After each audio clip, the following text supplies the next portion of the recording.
কই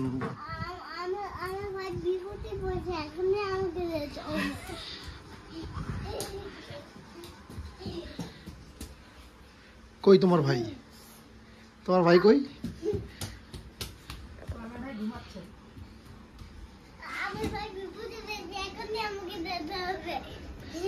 ওর ভাই বলে বিপদে বসছে, ওকে এখনই যেতে হবে। ভাই তো ওইদিকে ঘুমাচ্ছে।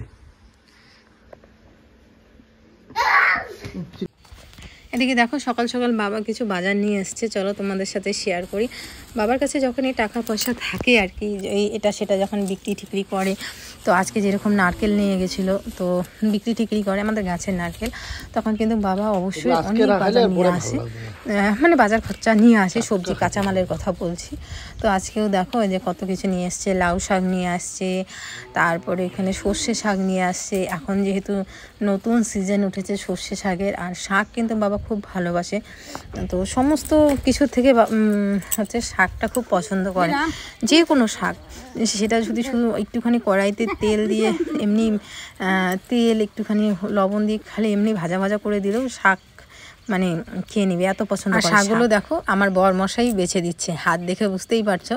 তো এই চাংড়াতে বসে বসে ও আমার ভিডিওটা এডিটও করছিল, তার সাথে সাথে শাকগুলোও বেছে দিচ্ছিল। তো দেখো কতগুলো শাক বেছে দিয়েছে। কথাটা হচ্ছে বন্ধুরা, আমাকে মিতু বলল, আমি এখনো ভিডিওটা দেখি নাই, তবে মিতুর মুখেই শোনা যে আমি হচ্ছে কালকের ভিডিওতে বোধ হয় কোনো কথোপকথন আমার মার সাথে, সেটা হয়তো বা ভিডিওতে তুলে ধরেছিলাম আমরাই, সেখানে হয়তো বা আমি মাকে হয়তো বা না তুই তুই করেই কথা বলছি। তো সেটাকে নিয়ে অনেকের অনেক রকম মন্তব্য আছে, বা মিতু আমাকে বললো আর কি। তো ও বললো যে তুমি তুই তুই করে বাবা মার সাথে কথা বলো, তুমি বউয়ের সাথে তুমি তুমি করে কথা বলো, কিন্তু বাবা মার সাথে তুই তুই করে কেন কথা বলো? বউকে তো খুব ভালোবাসো। তো এটা হচ্ছে যে আমরা ছোটবেলার থেকেই এটাই আমাদের কালচার। আমরা বাবা মাকে তুই তুই করে কথা বলি। শুধু আমি না, আমার সমগ্র গ্রাম না, আমাদের অনেক Cooch Behar district, Jalpaiguri district, Alipur district, তারপরে হচ্ছে কিছুটা মালদা, কিছু অংশ রায়গঞ্জ,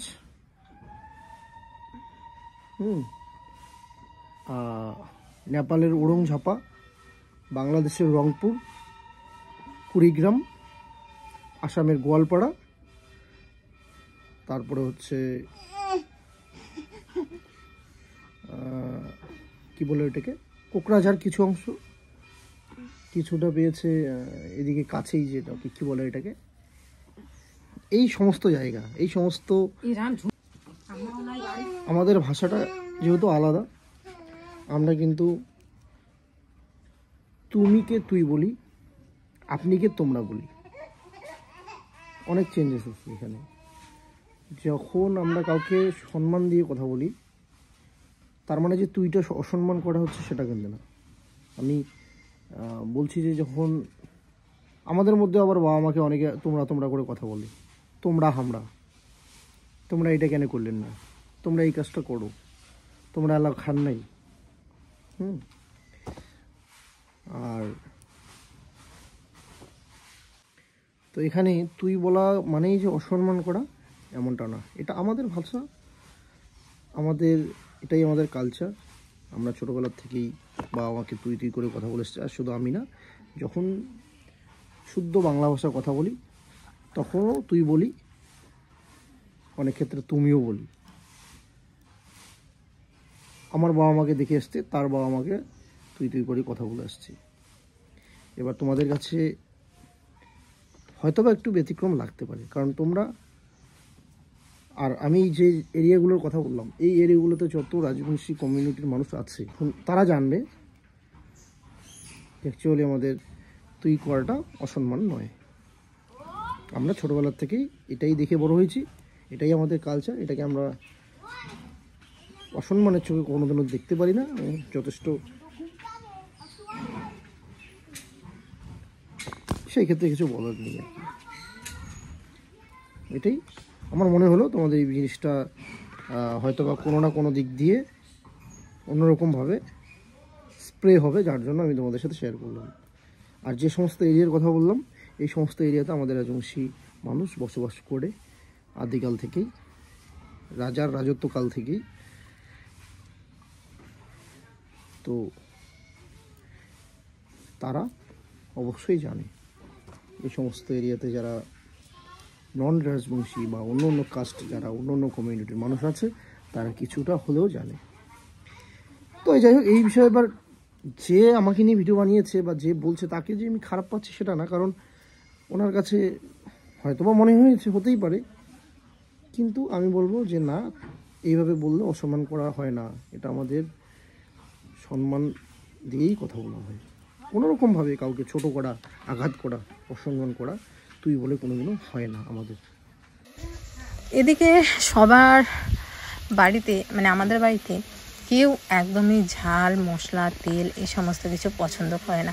আর আমি এই রান্নাগুলো তোমাদের সাথে শেয়ার এই জন্যই করি না, অনেক দিন হয়ে গেছে দেখবে আমি রান্নাবান্না শেয়ার করি না। কারণ এই শ্যালশ্যালা রান্নাগুলো তোমরা আবার দেখলে কমেন্ট করে বলবে যে মিতু এটা কী রান্না হয়েছে, এরকম কেন কোনো রান্না। তো আসলে আমার না, আমি কিন্তু আমার বাড়িতে সবসময় অন্যরকমভাবে রান্না খেয়ে অভ্যস্ত। আমি সেইভাবে করলে আবার এখানে কারো পছন্দ হয় না। যেরকম লঙ্কা বাটা, জিরে বাটা, আদা বাটা, পেঁয়াজ বাটা দিয়ে যেভাবে আমরা ফুলকপির তরকারি খাই, সেইভাবে যদি আমি এখানে রান্না করি, ওরে বাবা প্রচণ্ড রাগ উঠে যাবে। আমার বরের সেই তরকারিটাই খাবে না, কারণ ও তেল মশলা কোনো কিছু পছন্দ করে না, শুধুমাত্র নুন হলুদ আর একটুখানি পেঁয়াজ। তবু হাফেরও হাফ, মানে একটা পেঁয়াজ কতটুকু বড় হয় তোমরা জানো, সেটারও হাফেরও হাফ পেঁয়াজ দিয়ে একটুখানি পাঁচফোড়ন দিয়ে কাঁচা লঙ্কা চিড়ে, মানে কাঁচা লঙ্কা বেটে না, কাঁচা লঙ্কা চিড়ে মাঝখান থেকে ওইভাবে ওকে রান্না করে দিতে হবে ঝোল। মানে ও সবসময় স্যুপ টাইপের, ঝোল টাইপের খাবার পছন্দ করে।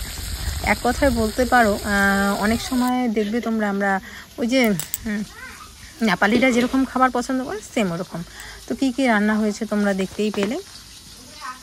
হ্যালো বন্ধুরা, তো এখন দুপুর 1টা বাজতে চলছে, আর আজ আমি কোনো রকম ব্লগ তোমাদের সামনে শেয়ার করতে পারলাম না। টিপটা ব্যাকা পড়ে আছে, কোনো রকম ব্লগ শেয়ার করতে পারলাম না। মানে প্রচণ্ড অশান্তিতে আমি আছি দুই বাচ্চাকে নিয়ে। দেখো দুই বাচ্চা যে এখন ঘুমাচ্ছে, মানে ওদের এত পরিমাণে সর্দি লেগেছে, এত পরিমাণে সর্দি লেগেছে যে নাক দিয়ে একদমই নিঃশ্বাস নিতে পারতেছে না। তো যতবারই ঘুমাচ্ছে ততবারই কেশে কেশে উঠতেছে, মানে নাক দিয়ে যেহেতু শ্বাস নিতে পারতেছে না, তো যার কারণে বারবার করে এরকম করে উঠতেছে। আবার ওদের ঘুম পাড়াচ্ছি। আর বড়টা তো কালকে ওই যে দুপুরবেলার দিকে ঘুমাতে ঘুমাতে কাঁচতে কাঁচতে বমি করে দিয়েছে বিছানাতে।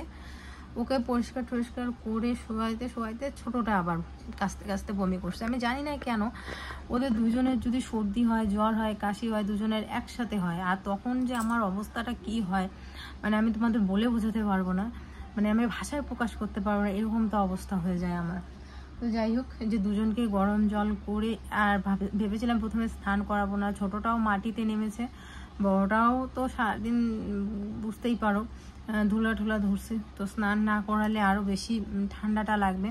তো গরম জল করে দুই ভাইকে স্নান করিয়ে খাওয়ালাম। বড়টা তো কিছুতেই খেতে যাচ্ছিল না, তো ও জোর করে একটুখানি ডাল মাছ ভাজা দিয়ে ওকে একটু ভাত খাওয়ালাম। তো একটুখানি খেলো, বেশি খেলো না। আসলে জ্বর হলে আমাদের বড়দেরই এরকমটা হয় না, রুচি চলে যায় মুখ থেকে, আর ওরা তো ছোট, ওদেরও মুখ থেকে রুচি চলে গেছে। তো ও খেতে চায় না, ও খেতে চায় না, জোর করে দুই ভাইকে একটুখানি খাইয়ে দাইয়ে যে ঘুম পাড়ালাম। জানি না কতক্ষণ ঘুমাবে, কারণ একটু পরেই যে কাশি উঠে, কাশতে কাশতে এই যে উঠে পড়ে। তো যার কারণে কালকেও কোনো রকম ব্লগ শ্যুট করিনি। আজকে আমি না, মানে এডিটের জন্য আমি দেখি তো কতটুকু হয়েছে ব্লগটা, দেখি 8 মিনিট হয়ে আছে। তো 8 মিনিটের ব্লগ আর কি দেখবো, যদিও এডিট করতে যাই কেটে কুটেই হয়তো বা 5-6 মিনিটের ব্লগ হবে। তো সেই জন্য আজকে ব্লগ ভিডিও গেল না। আজকে একটা ছোট্ট মোটো একটা শর্ট ভিডিও বানিয়েছিলাম কালকে, কালকের কি, হ্যাঁ কালকে কোথায় বানিয়েছিলাম সেই শর্ট ভিডিওটা দিয়েছি। তোমরা পুচকুর শর্ট ভিডিওগুলো অনেক পছন্দ করছো,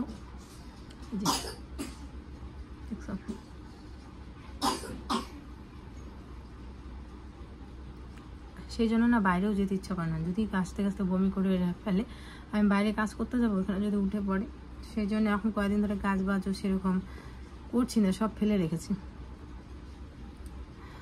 তো যাই হোক, যেটা বলছিলাম, পুচকুর শর্ট ভিডিওগুলো অনেক পছন্দ করছো। আসলে আমার মাথায় অনেক অনেক কন্টেন্ট আছে, অনেক অনেক ভাবনা চিন্তা করে রেখেছি যে এইভাবে ভিডিওগুলো বানাবো, কিন্তু সময়ের অভাবে বানাতে পারছি না। বুঝতেই পারছো আমার সময়ের মানে কতটা অভাব চলছে আর কি, সময়ের অভাবে বানাতে পারছি না। ওদিকে সময় দিলে আমার এদিকে সংসারে কাজ হয় না, আর ওদিকে কাজ যদি করি তাহলে এদিকে হয় না। তো যেটা বলছিলাম আর কি, এইভাবে কথা বললে বক বক করতে যেমন তোমাদেরও শুনতে ভালো লাগে না, আর আমারও এইভাবে ক্যামেরা নিয়ে কথা বলার থেকে মনে হয় ক্যামেরাটা এক জায়গায় সেট করে কাজকর্ম তোমাদের সাথে দেখাই, এটাই ভালো লাগে। তো যেই কথাটা তোমাদের সাথে বলতে আসছিলাম, কালকে কি পরশু যেদিন আর কি তোমাদের দাদাভাই প্র্যাঙ্ক করেছিল,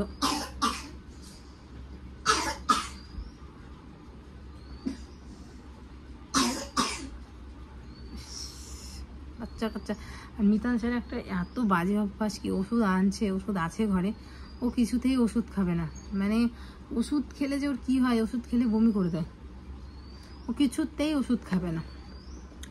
তো সেদিনের প্র্যাঙ্ক ভিডিওটাতে অনেক অনেক কমেন্ট এসেছে, যার মধ্যে কিছু কমেন্ট এরকম এসেছে এটা তানিশের একদম রিয়াল কথা। তারপরে একদমই মিতুকে ভালো লাগে না তানিশের, এটা বুঝতে পারছি।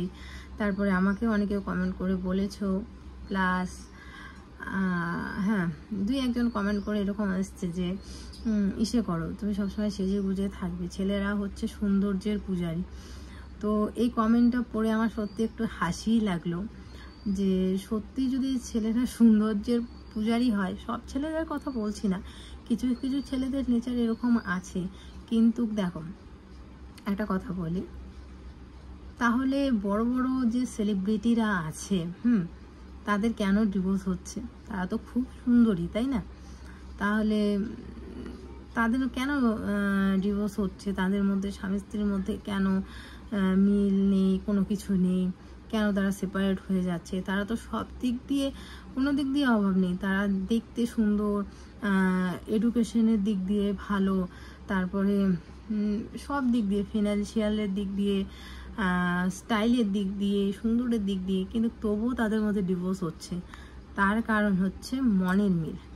একটা দুটা মানুষের মধ্যে যদি মনের মিল না থাকে না, সেই সংসার কোনোদিনও টিকবে না, কোনোদিনও টিকবে না, সে যতই সুন্দরী থাক। অনেক আমি নিজের চোখে এরকম দেখেছি, অনেক আছে যার বউ খুবই সুন্দর, খুবই সুন্দর, মানে সুন্দর, ঠিক আছে, খুবই সুন্দর না, সুন্দর, মোটামুটি সুন্দর, কিন্তু তবুও তার হাজবেন্ড অ্যাফেয়ার আছে বাইরে, বা তার সাথে বনিবানা নেই, বা সুন্দর দিয়েই যদি সব কিছু বিচার হতো, তাহলে মানুষের ফ্যামিলিতে অশান্তি, ঝগড়াই সমস্ত কিছু হতো না। প্রত্যেকটা স্বামী স্ত্রীর মধ্যে ঝগড়া হয়, ওর আর আমার মধ্যেও হয়, বাট আমাদের মধ্যে ওই জিনিসটা নেই, সুন্দর খারাপ, খারাপ, ও সুন্দর হয়ে যাচ্ছে, এগুলো একদমই নেই। তানিশও জানে আমার এরকমটা কেন হচ্ছে, দুটো বাচ্চা সামলাতে সামলাতে হচ্ছে এরকম। সময়ের সাথে সাথে আবার সমস্ত কিছু ঠিক হয়ে যাবে, ঠিক আছে। আফটার অল যে দুটো বাচ্চা একদম একান্তই যে আমার নিজের, তা তো না। এই দুটো বাচ্চা যতটুকু আমার, ততটুকু ওরও, তাই না? আমি একা, আমার তো বাচ্চা না, এটা ওরও বাচ্চা। তো এই আর কি বলতে চাচ্ছিলাম, যে সুন্দরের দিক, সুন্দর দিয়ে কোনোদিনও ভালোবাসা হয় না। ভালোবাসাটা হচ্ছে মনের দিক থেকে। মন যদি তোমাকে চায়, মন থেকে যদি তুমি কাউকে ভালোবাসে থাকো, সে সুন্দর হোক, কালো হোক, মোটা হোক, ফর্সা হোক, চিকন হোক, তার আর্থিক অবস্থা থাক চায় না থাক, কোনো কিছু ম্যাটার করে না, যদি তুমি তাকে মন থেকে ভালোবাসো। আমিও তাই, ওকে মন থেকে ভালোবাসি, ও আমাকে ঠিক মন থেকে ভালোবাসে। তাই বলে ঝগড়া হয় না, ঝগড়া হয়, বিশাল বিশাল দুজনের মধ্যে ঝগড়া লেগে যায়। ওর যখন ঝগড়া আসে, ও মুখে যা আসে তাই বলে। আমার সাথেও, মানে আমারও যখন ওর সাথে রাগারাগি হয়, আমারও মুখে যা আসে তাই বলি। কিন্তু ঝগড়াটা দুজনে ধরে রাখতে পারি না। এখন তো আরোই পারি না। আগে তবুও মোটামুটি একদিন যেত, 2 দিন যেত ঝগড়াটা, এখন আর তা যায় না। এখন বড়জোর আধা ঘন্টা 1 ঘন্টা এরকম। তারপরে ও বাধ্য হয় আমার সাথে কথা বলতে, আমিও বাধ্য হই কোনো না কোনো কথা বলতে, এই আর কি। আর সুন্দর একদমই ম্যাটার করে না। তোমার লাইফ পার্টনার যদি তোমাকে ভালোবাসে, সে তুমি যেরকমই হও না কেন তোমাকে ভালোবাসবে, এটাই আর কি। আর যদি ভালো না বাসে, তাহলে তুমি যতই রূপবতী হও না কেন, গুণবতী হও না কেন, ভাগ্যবতী তুমি হতে পারবে না। আর এটা ঠিক, আমি হয়তো বা রূপবতী না হতে পারি, গুণবতী না হতে পারি, ভাগ্যবতী আমি বটে। তো যাই হোক, অনেক কিছু তোমাদের সাথে শেয়ার করলাম। আসলে শেয়ার না করেও পারি না, কারণ এরকম কমেন্ট আসে না, তখন মনে হয় যে না 2-4 কথা বলি। তো চলো, এরা ঘুমাচ্ছে। ওদের স্নানের আগে যে জামা কাপড়গুলো পরা ছিল সেগুলো এসে করে দিয়েছিলাম, ভিজিয়ে দিয়েছিলাম, সেগুলো আর কি ধুয়ে দিব। আর দুধ গরম করব, ফ্লাক্সে জল নেই, জল গরম করব, এই হচ্ছে আমার কাজ। আপাতত এই কাজগুলো করি, ফ্লাক্সে জল গরম করি, দুধ গরম করি, তারপরে ওই সাইডে যাই। না হলে কী হবে বলো তো, আস্তে আস্তে যদি উঠে পড়ে না, তখন আরও একটা জ্বালা হয়ে যাবে। এখানে যে দুধ গরম বসালাম, এখানে যে জল গরম বসালাম, দুইটা দুই দিকে গরম হচ্ছে। আর কি কি রান্না হয়েছে তোমাদের সাথে হয়তো আমি শেয়ার করেইছি। এখানে যে মাছ ভাজা সকালে খাওয়া হয়েছে, তোমাদের দাদাভাই খেয়ে দিয়ে গেছে। এখানে লাউ শাক করেছি আলু বেগুন দিয়ে। নিচে আছে ডাল, মসুর ডাল। আর এখানে আছে হচ্ছে ফুলকপির পাতলা ঝোল। তো এই হচ্ছে রান্না বান্না। এই যে 2 গোপাল ঠাকুর আমার ঘুম থেকে উঠলো।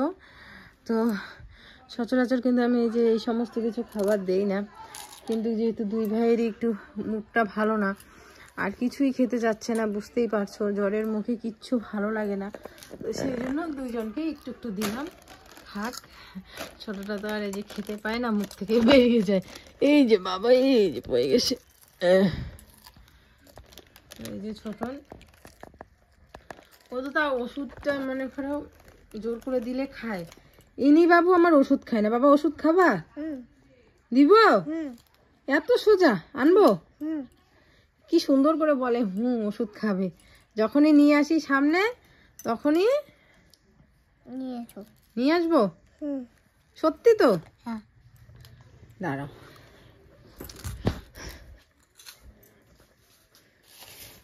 এই যে ওষুধ দিব।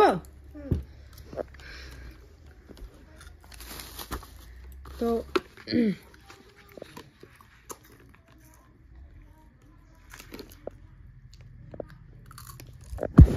এই কথা সেই, আমি জানি ওষুধ বের করলে কিছুতেই খাবে না। এই যে ওষুধ বের করলাম, ব্যাস ওর হয়ে গেল। ও 10 হাত দূরে, 10 হাত দূরে। আয় আয় আয়, টিকটিকি চলে গেছে, চলে গেছে টিকটিকি।